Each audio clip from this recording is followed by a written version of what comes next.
Thomas and the Missing Christmas Tree. Every Christmas there is a carol concert on the island of Sodor. The town band plays and lots of people come to sing carols round the Christmas tree. Afterwards there's always a special treat for the children. The engines were all very excited. They had been helping with the preparations. Now Henry, Gordon and Thomas were waiting at the station for the Fat Controller to give them their final orders. "You all have jobs to do," said the Fat Controller. "Henry," he said importantly, "you are in charge of the cards, letters and parcels. Gordon, you will bring the mare." The Fat Controller paused impressively. "And Thomas, you will have the most important job. I want you to fetch the Christmas tree. Duck will look after Annie and Clarabelle until you get back." Thomas beamed with pride. "Yes, sir," he said. "Will we be able to sing the carols too?" "We'll see," promised the Fat Controller.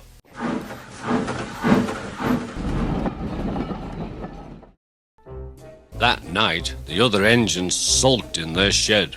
"Why should Thomas go?" grumbled Henry. "He can't do anything a splendid green engine like me couldn't do." "Nor me," agreed Gordon. "Anyone would think he was special or something." But Thomas didn't care what they said. He had been picked for the most important job. "You're only jealous," he said, and he shut his eyes and went to sleep. Next morning, Thomas set off to fetch the Christmas tree. It would be nice to sing carols again, he sighed as he puffed along on his important mission.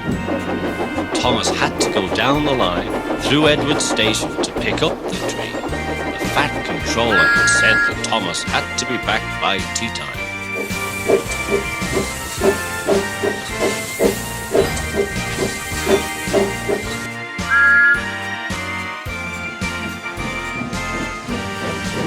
Thomas picked up the tree safely and set off on the return journey.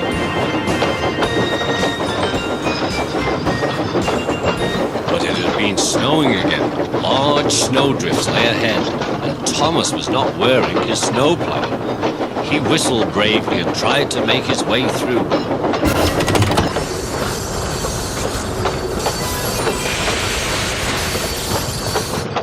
He ran into a snowdrift and tried to turn his wheels, but it was no good. He was stuck.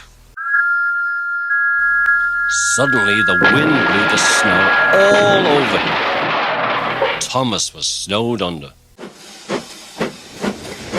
Back at the station, it had been snowing too.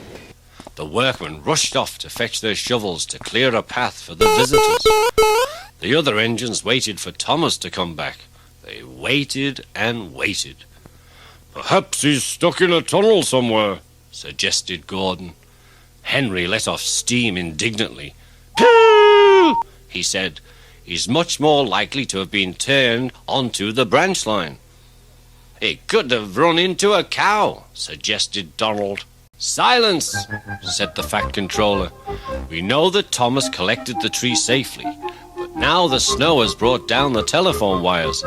We must assume that Thomas is stranded somewhere near Edward's station." The engines all felt sorry for poor Thomas. "We're not going to leave him there, sir, are we?" asked Douglas. "Certainly not," said the Fat Controller. "I will need 2 volunteers to go and find Thomas." All the engines hooted at once. They all wanted to help to rescue Thomas. The twins, Donald and Douglas, were chosen for the job. Quickly the men fetched the snowplows, and the driver and fireman checked each one to see that everything was ready for the journey. Soon Donald and Douglas set off to the rescue, feeling cold but confident. "Good luck," the other engines whistled as the twins left the yard.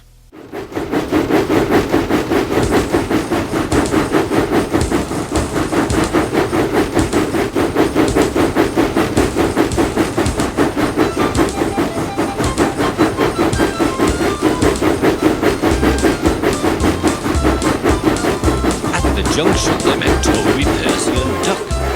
The Fat Controller has cancelled all trains until Thomas is found, said Duck. So take care. Come back safely with Thomas and the missing Christmas tree, added Toby. Donald and Douglas puffed bravely on. The snow was getting thicker now. Donald wanted to stop for a rest, but Douglas wouldn't let him. What if Thomas is lying hurt somewhere, he said. They struggled through Edward's station. Again and again, Donald and Douglas forced the snowplows into the deep snow, and each time they managed to move slowly forward. Then they drew back and paused for breath. What's that? Hissed Douglas. I can hear something. Very faintly, there came a muffled cry. Help! Probably the wind, insisted Donald. No, listen, said Douglas. Over here. Oh, it's Thomas, they cried together. Come on, said Douglas. Let's get him out. He must be frozen to his frames in there. The men began to dig the snow away.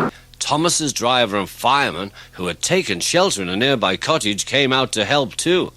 It was not long before they had dug Thomas and the missing Christmas tree out of the snow. Thomas was pleased to see the twins, but he was feeling cold and miserable.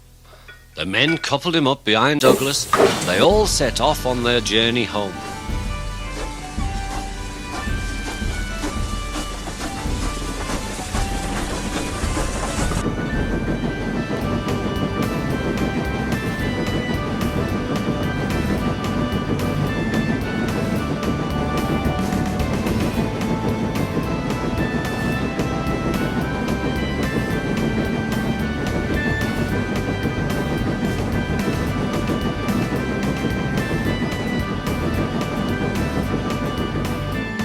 When the engines arrived at the station, everyone gave Thomas such a warm welcome that he began to feel quite cheerful again.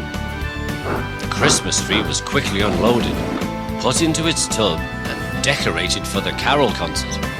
There was a great rush to get the station ready, and by the time the mayor and visitors came crowding in, everything looked splendid. The Fat Controller stood in front of the engines. As a reward for all your hard work today, he said, smiling, you may go and enjoy the carols. Be quick now. Yes, sir, said all the engines. Wheesh, said James, letting off steam because he was so pleased. The Fat Controller paused. Kindly remember that this is a special occasion. Be on your best behavior, and I want no, wheeshing, please. The engines took their place at the carol concert. 1, 2, 3, boomed the Fat Controller. And suddenly, as if by magic, the station was flooded with light. And there was the Christmas tree, decorated with coloured lamps, stars, and lights. Then the Fat Controller shouted 3 cheers for Thomas the Tank Engine and his friends. And everyone clapped and cheered. The engines were delighted.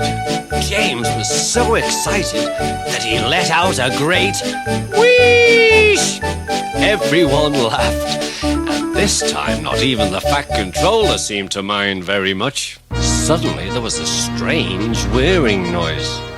It seemed to come from the sky, and there, with his landing lights shining brightly, was Harold the helicopter. He came down gently in the snow, and out stepped a figure wearing a red cloak. Everyone cheered. It was Father Christmas. He handed out presents to all the children and thanked the engines for rescuing Thomas and saving the missing Christmas tree. Happy Christmas, Thomas, and to all your friends, he said. The carol party was a great success. Afterwards, Thomas and Percy went back to the shed together. It's no fun getting stuck in the snow, whispered Thomas to Percy, but it was worth it for the party. Happy Christmas, Percy. Happy Christmas, everyone.